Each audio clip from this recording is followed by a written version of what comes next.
She claimed it was my baby, then said it was a coworker's. The truth about our ship captain's involvement shocked everyone and changed my life forever. I never thought I'd be writing a post like this, but here I am. I'm 30 years old and I've been with my girlfriend Lisa, 28, for 3 years. We both work in the maritime industry, often on the same ships for long trips that last 8 to 11 weeks at a time. It's a challenging lifestyle, but we made it work and even thrived in it together. I've been working on ships since I was 22. It's a family tradition. My dad and grandfather were both sailors. I love the sea and the sense of adventure that comes with the job. Lisa joined the industry a bit later, at 25. We met during her first long voyage, and I kind of took her under my wing, showing her the ropes and helping her adjust to life at sea. We hit it off right away. Lisa was smart, funny, and shared my passion for travel and the ocean. Over time, our friendship turned into something more. Working together and living in close quarters on the ship, we got to know each other really well, really fast. It wasn't always easy. The lack of privacy and the stress of the job could be challenging, but we always found ways to make it work. After a year of dating, we decided to move in together during our time on land. We rented a small apartment near the coast, our little haven between voyages. Life was good. We were saving money, planning for the future, and enjoying our time together both at sea and on land. Last year, we took a big step and bought a house together. It was a fixer-upper, but we were excited about the project. We spent our time off working on the house, making plans, and talking about our future. Marriage was on the horizon, and we even started discussing having kids someday. I always said I wanted to wait until after we were married, and Lisa seemed to agree. Everything was going great, or so I thought. We were assigned to the same ship for an 11-week trip, which was pretty standard for us. The first few days were normal. We fell into our usual routines, working our shifts and spending our free time together or with other crew members. About a week into the trip, I noticed Lisa wasn't feeling well. She was nauseous in the mornings and seemed more tired than usual. A small part of me wondered if she might be pregnant, but when I asked her about it, she brushed it off. She said she probably just ate something that didn't agree with her, or maybe she was coming down with a bug. I believed her. We'd always been careful, after all. The next day, everything fell apart. I finished my shift and went back to our cabin to find Lisa unconscious on the floor. There was blood, and next to her was a pill bottle labeled mifepristone, an abortion pill. I was in shock, but I managed to call for help. The ship's medical team rushed her to the infirmary. I waited outside the infirmary, my mind racing. How could Lisa be pregnant? We always used protection. And why would she get an abortion pill without talking to me first? None of it made sense. When the ship's doctor finally came out, he told me Lisa was stable but had suffered complications from a medical abortion. I felt like I was in a bad dream. This couldn't be happening. Once Lisa was conscious and the doctor said it was okay to talk to her, I went in. She looked pale and weak, and when she saw me, she started crying. I asked her what happened, trying to keep my voice steady. That's when the truth came out. Lisa confessed that she had been sleeping with another crew member during our trips. She said it started as a friendship but turned into something more. She thought she was falling for him and was considering leaving me. But when she got pregnant, she found out he was actually married with 2 kids back home. I couldn't believe what I was hearing. 3 years of trust, gone in an instant. I asked her how long it had been going on. She said it had been happening on and off for about 6 months. 6 months of lies, right under my nose. Lisa said she felt trapped and didn't know what to do when she found out she was pregnant. She decided to have an abortion to try to fix everything and stay with me. She ordered the pills online and had them delivered to our last port stop. She took the first pill in secret, but then panicked and didn't take the second one right away, which led to the complications. I was devastated. The woman I thought I would marry had betrayed me completely. All our plans, our house, our future, it all felt like a lie now. I told Lisa I couldn't be with her anymore. We were done. But here's the kicker, we were stuck on the ship together for almost 10 more weeks. I couldn't just leave due to my job responsibilities. So I had to see her every day, working alongside the woman who broke my heart. The next few weeks were hell. I threw myself into work, changing my shifts around to avoid Lisa as much as possible. I ate at odd hours and spent most of my free time alone in my cabin or in parts of the ship where I knew she wouldn't be. When we did have to interact for work, I kept things coldly professional. Lisa kept trying to talk to me, to explain and apologize, but I shut her down every time. I couldn't bear to hear her voice or her excuses. The sound of her crying through the thin walls of our neighboring cabins kept me up at night. The other crew members quickly realized something was wrong between us. Rumors started flying about why we suddenly weren't together anymore. I didn't want to air our dirty laundry, so I just told people we had broken up and left it at that. But it was awkward and painful being in such close quarters with someone I now wanted nothing to do with. To make matters worse, I'm pretty sure I know which crew member Lisa was sleeping with. He's been avoiding eye contact with me and acting sketchy. Part of me wants to confront him, but I know that would only make the remaining weeks of this trip even more unbearable. I've been having trouble sleeping and I've lost my appetite. Being on a ship with nowhere to escape to makes the heartbreak even worse. I find myself staring out at the ocean for hours, wondering how my life fell apart so quickly. I can't wait for this trip to be over so I can get away from Lisa and start putting my life back together. We have a house and other shared assets to deal with.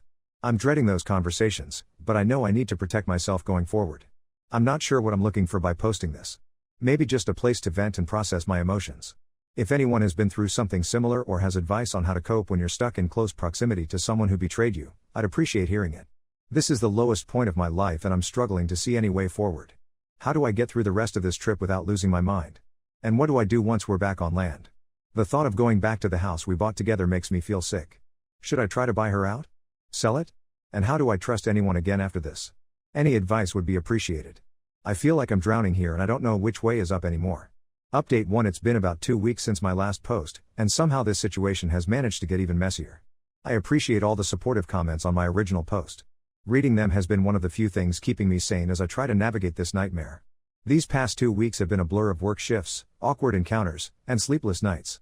I've been doing my best to avoid Lisa, but on a ship, it's nearly impossible to never cross paths. Every time I see her, it's like ripping open the wound all over again. I've thrown myself into work, volunteering for extra shifts and tasks just to keep busy. My supervisor noticed and pulled me aside to ask if everything was okay. I gave him a vague explanation about personal issues, but I could tell he was concerned about my mental state. I assured him I could still do my job, but I'm worried about the long-term impact this might have on my career. A few days ago, I was in the ship's gym when I overheard 2 other crew members gossiping. They were talking about Lisa and how she was showing already. My heart started racing. I thought the abortion had been successful. Could Lisa still be pregnant? I spent the next day in a daze, trying to work up the courage to confront Lisa. That evening, I finally cornered her in a quiet part of the ship and demanded to know what was going on. Lisa broke down crying again and admitted that she had chickened out of taking the second abortion pill. The bleeding I found her in was from complications with the first pill, but she never completed the procedure. She's still pregnant. I was floored. Lisa begged me to reconsider our breakup, saying maybe this baby was a sign we were meant to be together. I shut that down immediately. I told her that her lies had only gotten worse and that I wanted nothing to do with her or this baby that isn't mine. That's when Lisa dropped another bombshell. She's not 100% sure who the father is. Apparently, she had slept with me and the other crew member within days of each other around the time she likely conceived. She said she had assumed it was the other guys based on the timing, but now she's not certain. I feel like I'm losing my mind. The possibility that this could be my child has me reeling. I never wanted kids before marriage, but the idea that I might have a baby out there is messing with my head. Part of me hopes it's not mine so I can make a clean break. But another part wonders if I'd regret walking away from my own child. I told Lisa I want a paternity test as soon as possible. She agreed, but we're stuck on this ship for several more weeks. The waiting and uncertainty are agonizing. To complicate matters further, word has gotten around the ship about Lisa's pregnancy.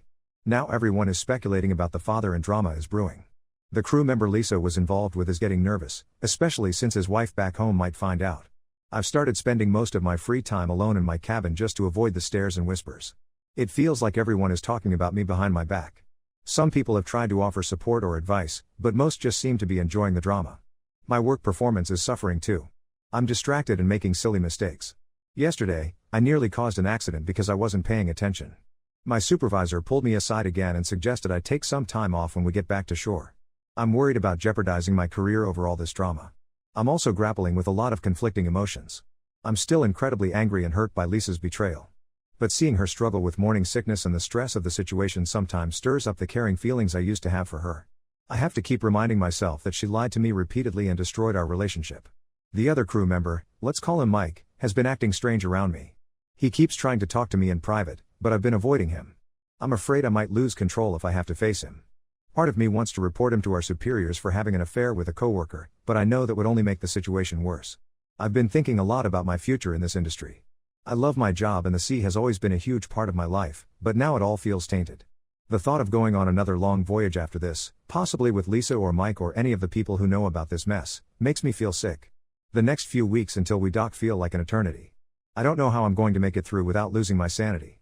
I'm trying to take things one day at a time, but the uncertainty of the paternity situation and being trapped here with Lisa and all this gossip is taking a major toll. I'm not sure what my next steps should be. Part of me wants to just walk away from this whole mess as soon as we're back on land. But if there's a chance this is my child, don't I have some obligation? How do I balance protecting myself emotionally with potentially being there for my kid? And what about our house and other shared assets? Should I try to sell everything and make a clean break? Or should I wait until we know about the paternity?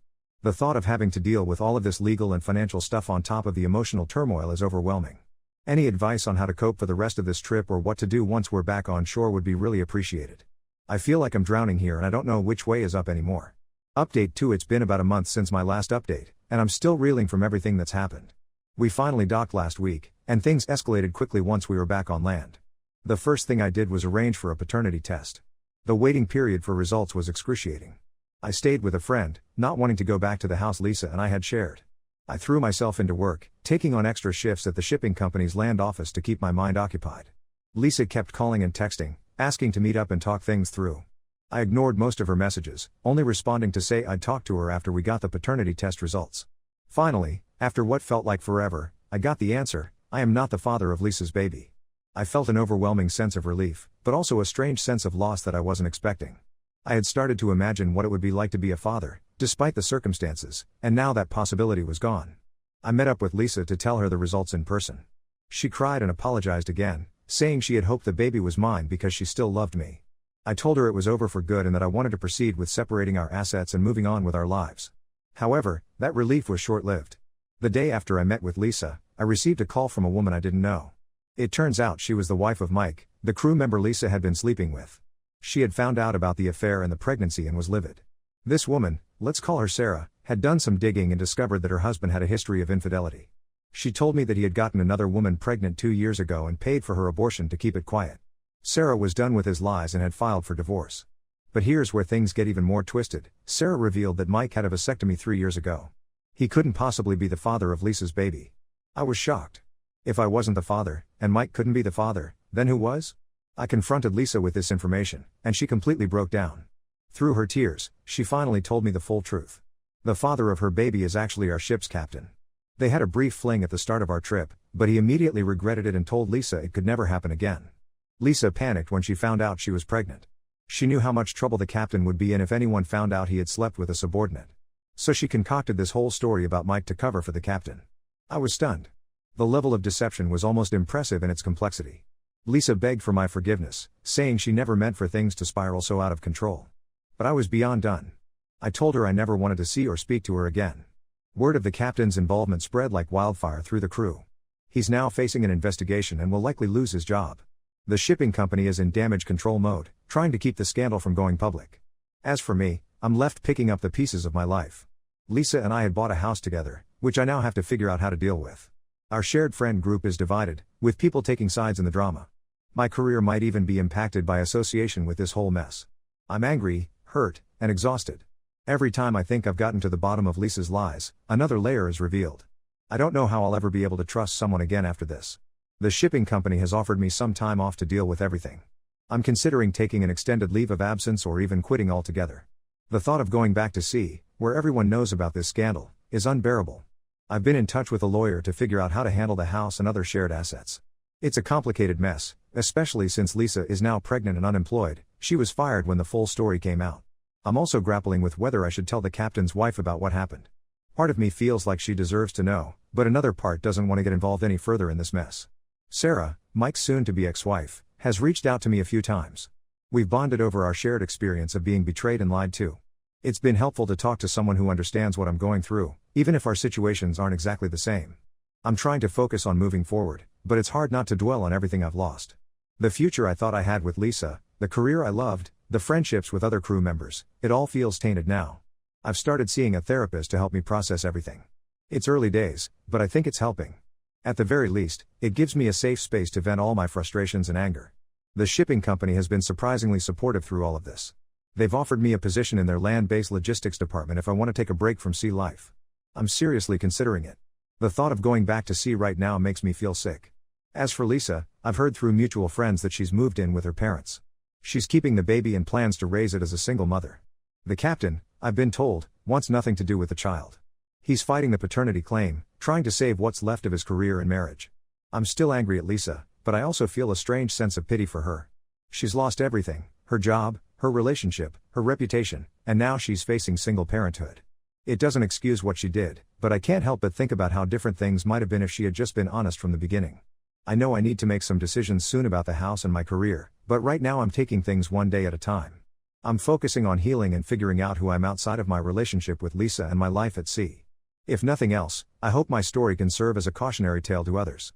Trust your instincts, don't ignore red flags, and remember that sometimes the truth is more unbelievable than fiction. Update 3. It's been half a year since my last update, and I'm finally starting to feel like I'm getting my life back on track. The dust has settled from all the drama, and I've had time to process everything that happened. After much deliberation, I decided to accept the land-based position offered by the shipping company. It was a tough decision to leave life at sea behind, but I knew I needed a fresh start away from all the painful memories. The transition hasn't been easy. I miss the ocean and the sense of adventure that came with my old job. But I'm slowly adjusting to life on land and finding new challenges in my work. I sold the house Lisa and I had bought together. Dealing with all the paperwork and seeing her again to sign documents was difficult, but I'm glad it's over. I've moved to a new city for my job and am slowly building a new life for myself. I've rented a small apartment near a park, and I'm enjoying the stability of coming home to the same place every night. As for Lisa, I've heard she had the baby, a little girl. She reached out to me once to apologize again and let me know she was doing well. She's still living with her parents and has found a job at a local business. I appreciated her reaching out, but I made it clear I wasn't interested in maintaining any kind of relationship. It's better for both of us to move on completely. The fallout from the scandal on the ship was significant. The captain lost his job and his maritime license. He's fighting a legal battle with Lisa over child support. The shipping company implemented stricter fraternization policies as a result of the whole mess. I heard through former coworkers that morale on board took a big hit for a while, but things are slowly getting back to normal. One unexpected outcome of this whole ordeal is that I've stayed in touch with Sarah, Mike's ex-wife. What started as commiserating over our exes has grown into a genuine friendship. We meet up for coffee every few weeks to catch up. It's been helpful to have someone who truly understands what I went through. We're both focused on healing and moving forward with our lives rather than dwelling on the past. I've also reconnected with some old friends from before my time at sea. It's been nice to rebuild those relationships and remember who I was before all of this happened. I've taken up some new hobbies too. I've joined a local hiking group and started taking guitar lessons. It feels good to have interests and social connections that have nothing to do with my old life or the maritime industry. I've started dipping my toes back into the dating pool recently. It's been challenging to open myself up again after everything that happened with Lisa. I find myself being overly cautious and suspicious sometimes. But I'm trying to approach new relationships with cautious optimism rather than cynicism. I've been on a few dates, nothing serious yet, but it feels like progress. My therapist has been a huge help throughout all of this. She's helped me work through my trust issues and anger, and given me tools to cope with anxiety and depression. I'm not fixed by any means, but I feel like I'm on a healthier path now. Financially, things have been tight since I had to split assets with Lisa and sell the house, but I'm slowly rebuilding my savings. My new job pays well, and not being away at sea means I have fewer expenses. I'm even starting to think about buying a small place of my own in the future. Looking back on everything that happened, it still feels surreal sometimes. I never imagined my life would take such a dramatic turn. There are still days when I get angry thinking about Lisa's betrayal or sad about the future we'd planned together. But those days are becoming less frequent. I'm learning to trust my instincts more and to value honesty above all else in my relationships. I'm also trying to be more open with my friends and family about my feelings and experiences. This whole ordeal taught me the importance of having a strong support system. Thank you to everyone who followed my story and offered support along the way. Your kind words and advice helped more than you know during some of my darkest moments. I'm looking forward to the next chapter of my